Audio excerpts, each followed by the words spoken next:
قافلہ گیلان سے بغداد کی طرف رواں دواں تھا۔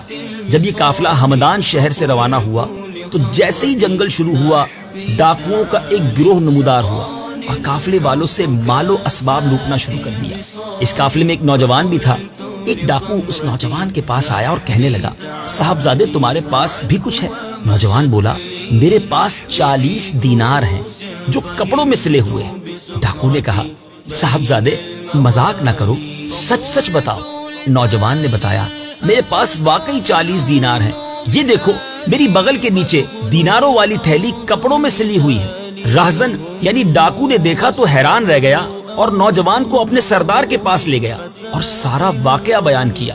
سردار نے کہا، نوجوان کیا بات ہے، لوگ تو ڈاکوؤں سے اپنی دولت چھپاتے ہیں مگر تم نے سختی کیے بغیر اپنی دولت ظاہر کر دی۔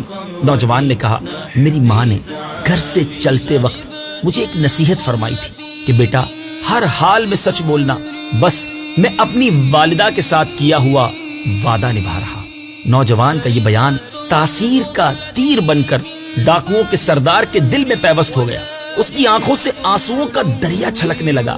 وہ کہنے لگا، صاحبزادے تم کس قدر خوش نصیب ہو کہ دولت لٹنے کی پرواہ کیے بغیر اپنی والدہ کے ساتھ کیے ہوئے وعدے کو نبھا رہے ہو، اور میں کس قدر ظالم ہوں کہ اپنے خالق و مالک کے ساتھ کیے ہوئے وعدے کو پامال کر رہا ہوں اور مخلوق خدا کا دل دکھا رہا ہوں۔ یہ کہنے کے بعد وہ ڈاکوؤں کا سردار اپنے ساتھیوں سمیت سچے دل سے تائب ہو گیا اور لوٹا ہوا سارا مال، جی ہاں صرف اس نوجوان کا مال نہیں بلکہ پورے قافلے والوں کا مال واپس کر دیا۔ اے میرے میٹھے اسلامی بھائیوں، آپ جاننا چاہیں گے یہ کون نوجوان تھا جو جوانی کے عالم میں اس قدر سچ بولنے والا اور اپنی ماں سے کیے ہوئے وعدے کی پاسداری کرنے والا تھا؟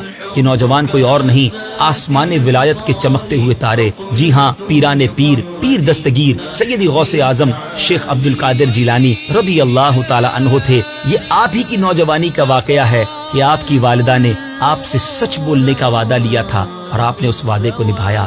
اے غوث پاک کے چاہنے والوں، اے اپنے آپ کو غوث پاک کا مرید کہنے والوں، آپ دنیا بھر میں جہاں کہیں ہیں، کیا ایسا نہیں ہو سکتا کہ اس مبارک مہینے میں 11ویں شریف کے مبارک مہینے میں ہم سب بھی نیت کریں کہ آج کے بعد کبھی جھوٹ نہیں بولیں گے۔